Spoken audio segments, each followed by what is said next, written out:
Welcome to another edition of Our City. A few things going around the city of Elizabeth this week. On Wednesday, June 28th at 10 o'clock in the morning, the Department of Recreation will host their annual summer orientation program for the young people that will be working in a student internship for the city of Elizabeth this summer. This year, session will be held at City Hall in the council chambers at 50 Winfield Scott Plaza. Please keep in mind that on July 4th, City Hall will be closed in observance of Independence Day. City Hall will be closed on Tuesday, July 4th. In addition, on the 4th of July, the City of Elizabeth will host our annual Independence Day celebration. It will be held this year at Veterans Memorial Waterfront Park on Front Street at the foot of Elizabeth Avenue. The fireworks show will begin at 8:45 p.m. And please, we wish everyone a very happy and safe July 4th. If you need more information concerning these events or any other events in the city of Elizabeth, please call our public information office at 908-820-4124. And please stay with us after these messages, where we're going to talk about summer programs in the city of Elizabeth.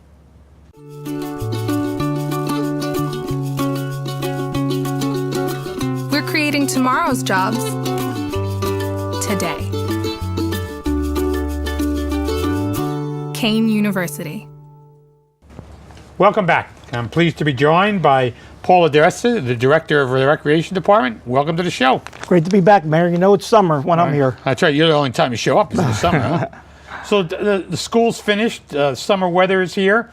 What programs for the residents of the city of Elizabeth can we expect from the Recreation Department this summer? Well, like you mentioned, on the 4th of July 4th, we're going to have our annual fireworks display down at the waterfront, which every year people are amazed on the fireworks we have at the waterfront. So, matter of fact, just last year, Councilman Torres was instrumental in actually adding a few, minutes to the show, and everybody was very impressed last year. So what did he do to add minutes to the show? Well, we added about 10 minutes to the show, because initially it was about a 25-minute show. Last year we went to like 35, 40 minutes. So we gave them a little bit more than in previous years. So, of course, we're working on that. And of course, July 5th will be the start of our summer day camps, our summer supervised playgrounds. Our pool has been open on weekends for the past couple of weeks. As you know, we had the heat wave, so we had the pools open during the heat wave, and also our spray parks. So they've been open on weekends, and starting next week, they're going to be open 7 days a week, and from 12 to 6. So the pools have been worked on, and everything's... What work goes into preparing a pool for the summer fun? Well, the pool, the in-ground pool, of course, is the process is draining the pool, cleaning the pool, and then, of course, adding the chemicals necessary to provide a safe environment for the children. And that pool's located at that's at Fred Erksleben Recreation Center in Bayway on Richmond Street. So that's been open. This is going to be I believe it's our third year now. Since we built the new pool there. There's pictures of you swimming in the opening ribbon cutting. Yeah. Oh, absolutely. But so the residents have an option of going into an in-ground pool, or we have the 2 spray features, one at Miller Evans Logan and also Mickey Walker on Anna Street. So and besides those programs, of course, and there's spray fountains in other parks. Spray parks. We have 6 spray parks throughout the city. Anyone can call the Recreation Department at 820-4221 if they want to find out their nearest location. But also add on that we are going to provide the lunches, the food program for the kids this year. Tell us about that partnership with the luncheons. Well, we've been doing this now for about 25 years now. Partnership with the state of New Jersey and the federal government that provides the lunches for all of our kids that are under the age of 18. We provide about 1,500 lunches daily from July 5th through the end of August.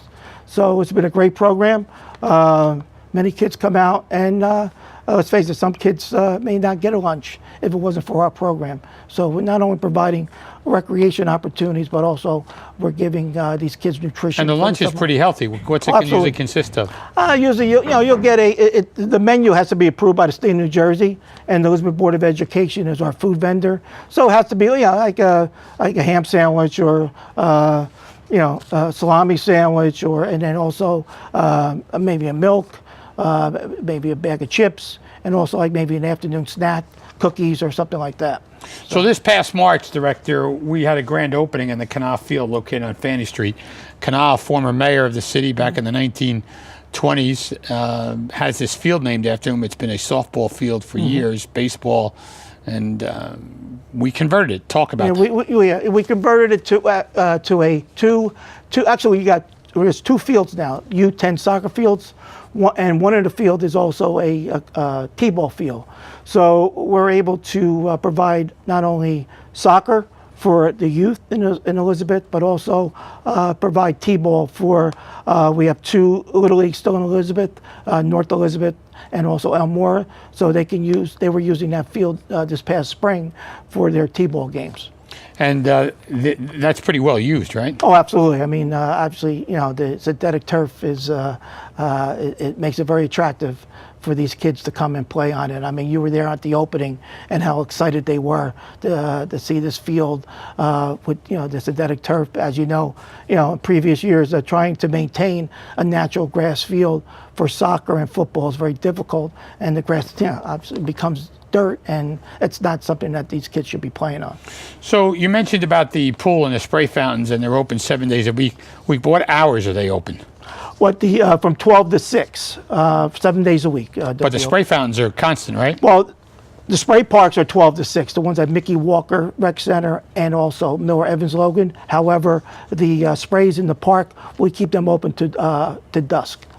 And how many camps do we have total? Well, I said the camps we have is actually, we're going to have registration on Tuesday, June 27th, and we have 5 locations, and it's the Elmore Racket Club, 23 Fernwood Terrace, Mickey Walker Rec Center, 860 Anna Street, Miller Evans Logan Recreation Center, 163 First Street, Erxleben Center, which is at 513 Richmond, and Hanratty Complex, 914 Westfield Avenue. So they're going to be open from Monday to Friday from 10:30 to 3:30, and ages 5 through 10, and they must be Elizabeth residents. And like I said, registration will be Tuesday evening from 5 to 8, but you have to go to that particular location. So if you're going to register a child at the Racket Club, you go there, and if you're going to register a child, say at Mickey Walker, you would go there. So it's first come, first serve. And what we have is 2 4-week sessions, and the first session will be July 5th through July 28th, and the second session will be July 31st to August 25th. And you can put your child in both sessions if we have a space, because space is limited. So it all dependent on the registration, if we can put that child in both sessions. But if not, it would just be one. Usually they fill up, right? They fill up, yes. So it's first come, first serve. So usually they start lining up that evening in the afternoon. They do. They do, yes. So, and the parents register their child for the camp, but there's in those locations. At those locations. But there's also other. Yeah, the playground. We have playgrounds we have 20 playgrounds throughout the city that are staffed, so with supervisors, and we provide games and whatnot. And but they don't have to be registered. They just, you can just come, in and out. Are there lunches served in those lunches locations? Are served there also, Mayor. So lunches are served there as well. Absolutely. But they can come in and out. They just there's no registration required for the 20 playgrounds. So the age category for each camp. Repeat that again. Yeah, well, it's ages are from 5 through 10 for all the camps. So and then, but it's 25 children per session. And like I said, first come, first serve. So if you're over 10, you can't qualify. No, it's just. But you're allowed to go to these places. Oh yeah, absolutely. I mean, you can still go to the rec centers, play basketball in the gym, but you would not be registered in the camp. And you can go to these other where the camps are. Absolutely, you still. And you could have lunch. Oh, absolutely, you can come get a lunch. Yeah, absolutely. You're just absolutely. Between the 5 and 10-year-olds. Yeah, but they're the ones that are registered and under our supervision. So the summer food program you're talking about, did you say 1,500 lunches About 1,500 a day? Plus, not only we serve at our rec centers and locations, but we also take on private sites. Like if some of the churches in Elizabeth are having like a Bible camp or something like that, they can put the request into the city of Elizabeth, and we would provide lunches for them also and snacks. And any other park renovations unplanned? Yeah, well, this year we're planning on renovating the Green Acres Playground That's the one on Bellevue Street behind the Elmore Theater. We're going to put in a spray feature there. We're going to new basketball court, new playground equipment, a walking path. So it's going to be it's going to change that playground quite a bit. And another project I'm excited about, as you know, we built the York-Slavin pool a couple years ago. Now we're going to go into phase 2, and we have we're going to do a renovation of the entire Frederick Slavin Recreation Center, interior and exterior. So looking forward to that project because, matter of fact, it's gonna we're going to do the same like we did at Mickey Walker, which anyone been to Mickey Walker this past year and saw the difference between before and after they were quite impressed. And the locker rooms are right attached to the spray park, yes, right? Yes, and now at Mickey Walker, the spray park, you can get to the bathrooms and the locker rooms right from the spray park without going into the rec center. And we're going to do the same at Frederick Slavin Recreation Center, where you'll have access to the bathrooms from the pool area as opposed to coming into the center itself. And the other park renovations, I mean, we've talked about some other Well, things. yeah, we want to do some work at the Hanratty Fields. We have some issues with drainage, and we want to improve the entranceway to make it more attractive. That facility was built about, I would say, about now 20 years. And of course now it needs a little more. It needs some new work, and like I said, the back area has a problem with drainage, so we're going to correct that issue, and also put in some new bleachers and work on the kitchen area. So that's a project that we're looking to do within the next year or so. And one of the long-range projects is the playground on Court Street. Court Street is another project that Councilman Goldman was asking us to do, where we're going to build a new basketball court, which will be larger, another spray feature, playground equipment, shelter area. So we have quite a few projects that we're looking to work on for the next few years. And Director, I want to thank you for taking the time to join us on the show. And the second half of the show, I'm having Ron Zuber on, and we're going to talk about the county parks. Well, I tell you, we have a great partnership with the county parks in our department, and as you know, I worked there for 19 years, so they better have that partnership with me. I want to thank Paul Addessa, the Director of the Elizabeth Recreation Department, for spending time with us and talking about the summer programs here in the city of Elizabeth. And for the second half of the show, I'm going to be pleased to be joined by Ron Zuber, who is the Director of the Union County Park System, and talk about opportunities for not only young people but seniors and concerts in the parks of Union County. We're an American original, dependable, historic, nuanced, with all the comforts of home, even when you're just visiting. So we're celebrating for all that we've left untouched and all that we've changed. A place where the past meets the future. So consider this your invitation. We've been celebrating here in Elizabeth for 350 years, and we're just getting started.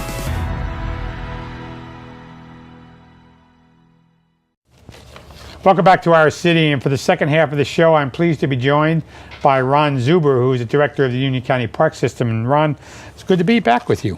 Thank you, Mayor. It's always great to be here. So, first of all, you've been on the show before? I've been on the show a couple of times, Yeah, yes. but tell our viewers about, you got a long history. Not sordid either. It's a good one. Yeah, we've got 17 minutes, and I can go on. Go ahead. As you know, Mayor, I grew up probably within shouting distance of where we're sitting right now on the Hillside-Elizabeth border. Came here to Kane University, left here in 1985, where while I was still a student in 1985, I started working at the local cable company, which eventually led to our friendship. I did more than a couple of your TV shows over there, and when I left Cablevision in 1999, I came to Union County, ran a couple of different departments there, which I'm very fortunate now to be the Director of Parks and Recreation. Yeah, Ron, you were the guy behind the scenes for all of the TV shows when we first started in '93. It was a lot of fun, and I still use some of those skills that I learned and worked on in our daily stuff today. We had some interesting guests. Remember, we had Cardinal McCracken on there. Yeah, we did. Yeah, it was interesting. Governors and Governors and you had senators. Yep. Oh my God, McCarrick, I should say. Yes. Yeah. Yep. Yeah, that was Tony Brennan was the host back then. Absolutely, yeah. He's watching. Be careful. He is probably watching. Yeah, we got to watch what we say about Tony only. So, first of all, one of the things I had the good fortune of being at not long ago was improvements to the ice skating rink in Warinanco Park, and you helped shepherd that program. At one point, the county was thinking of eliminating the ice skating rink, and the powers that be thought the eastern part of Union County should have ice skating, and it's not only going to be ice skating, but tell us about it. It's multitask. Mayor, as you know, I'm sure you skated there as a kid, like I did. Well, I didn't. No. No, because Okay.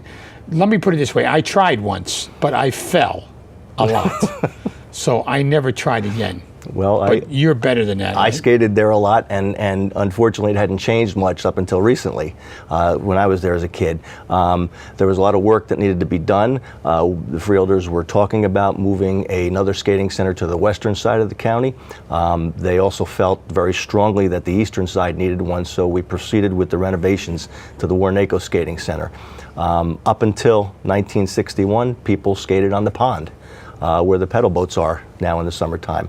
In 1969, a roof was added that you see now, but it was still considered an outdoor rink because there was no sides, just a roof.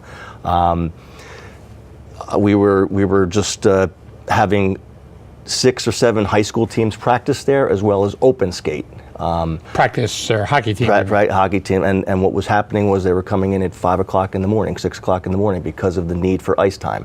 So that's why the conversation started to moving one elsewhere. However, since we closed the rink to public skating while we were doing the renovation, we found out how much in demand open skating is for this side of the county.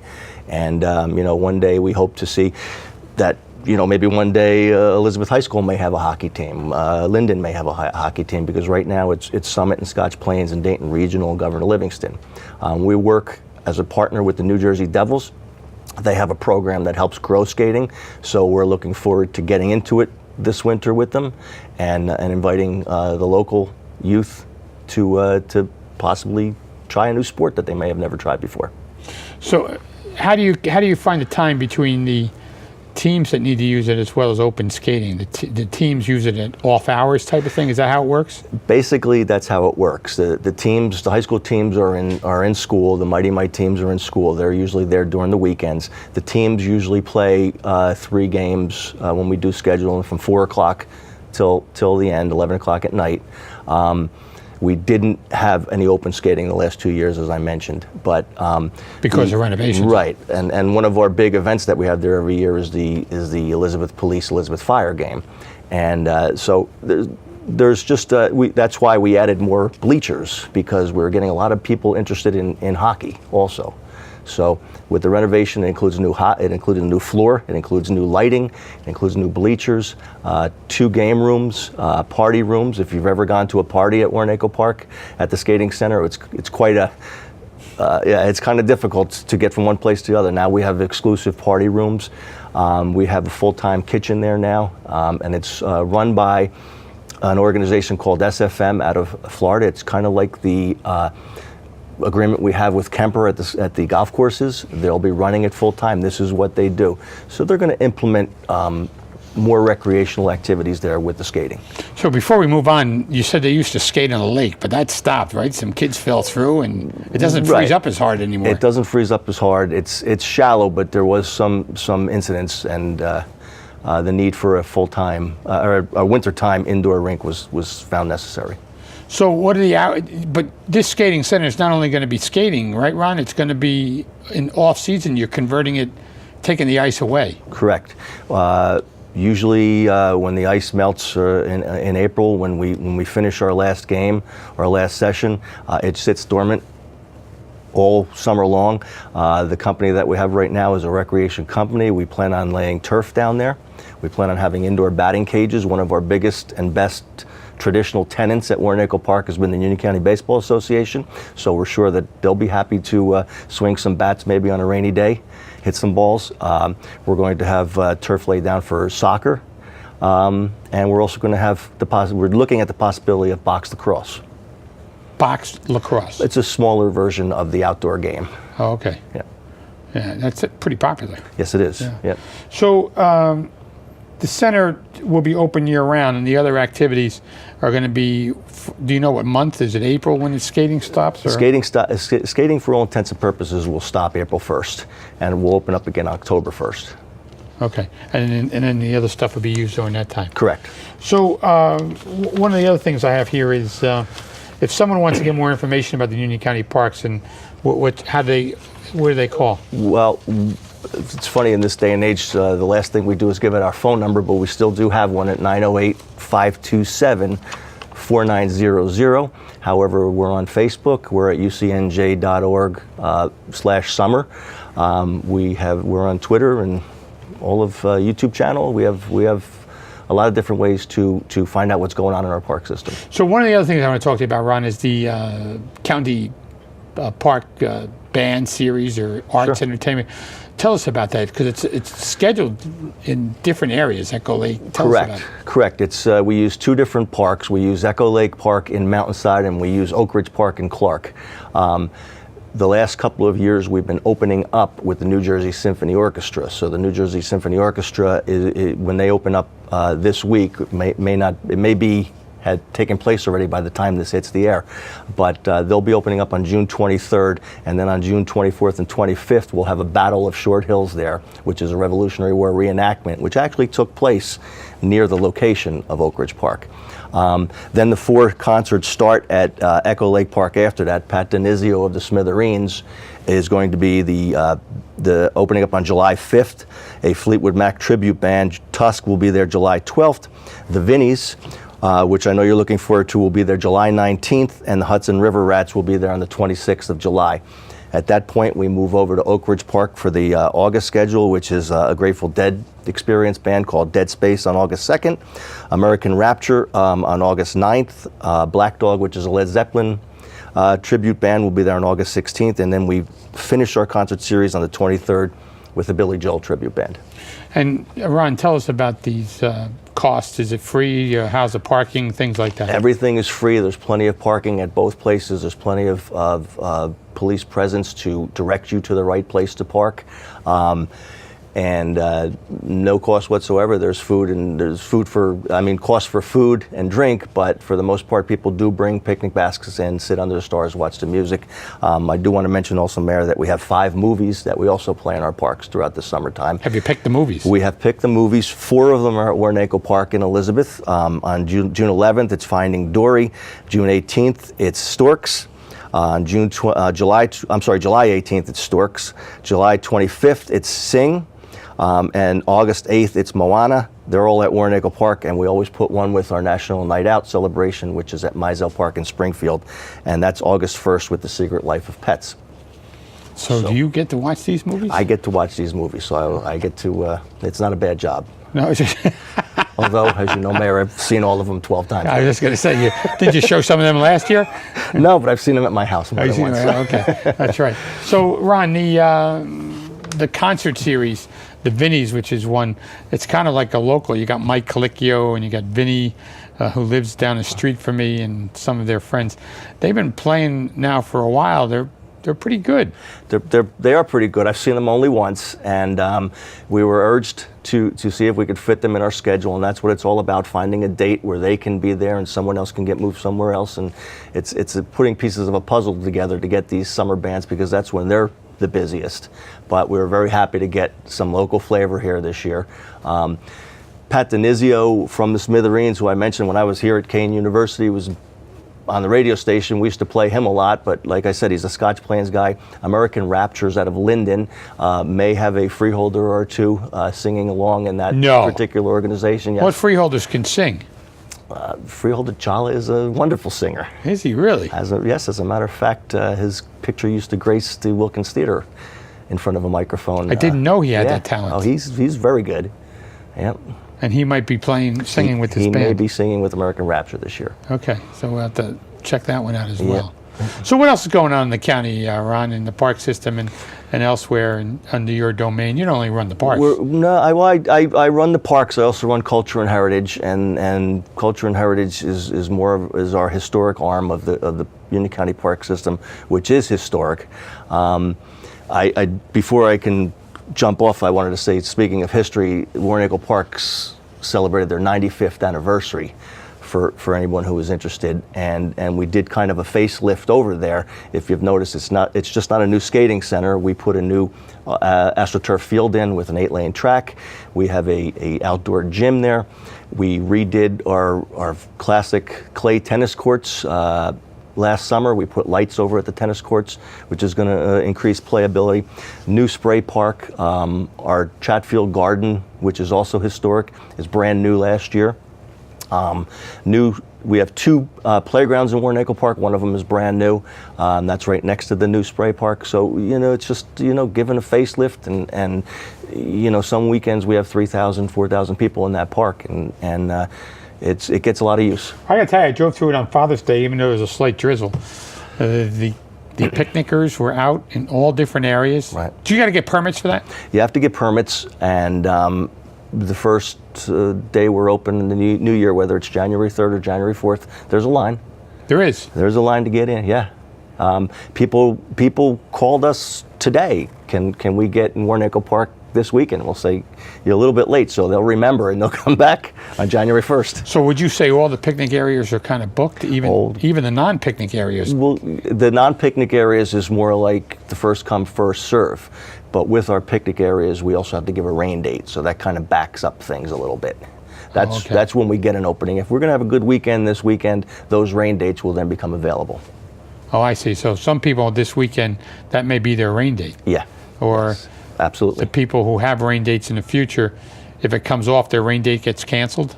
Their rain date is now open for us to reserve. To reserve it again. Yeah, yep. Do you charge for the picnic? Picnic areas are chargeable, reservable, yes. $40. $40, it's yes. a fee for that. Mm-hmm. Okay. And besides Warinanco Park, you have Montano Park in the city of Elizabeth, which you've done some work. You have the first disabled playground in the county, maybe one of the first in the country. One of the first, and that's when I was on your show last. We spoke about that, and Montano Park. That's something we're very proud of, is that playground. It's once again heavily used. It came in right around the same time as the brand new field that is over there, which is lined for football, lacrosse, and soccer. We have a spray park over there. I heard Director Addessa speaking before about all Elizabeth spray parks. We also have 3 spray parks in Elizabeth. That's at Warinanco, Rizzuto, and at Montano Park. Oh, I didn't know. There's one at Rizzuto, huh? Yes. It's a fountain spray area, right. Yes. That's a good park, the one at Rizzuto. It's a great park, yes. Yeah, the playground, yeah. Ron, I want to thank you for taking the time to join us on the show and all the work that you do for the county, and especially the recreation opportunities for young people. Thank you. Thank you, Mayor. Thank you. For Ron Zuber, the Director of Parks at the County of Union, and Paul Addessa, the Director of Recreation in the City of Elizabeth, I'm Chris Bolwage. We'll see you next week on another edition of Our City.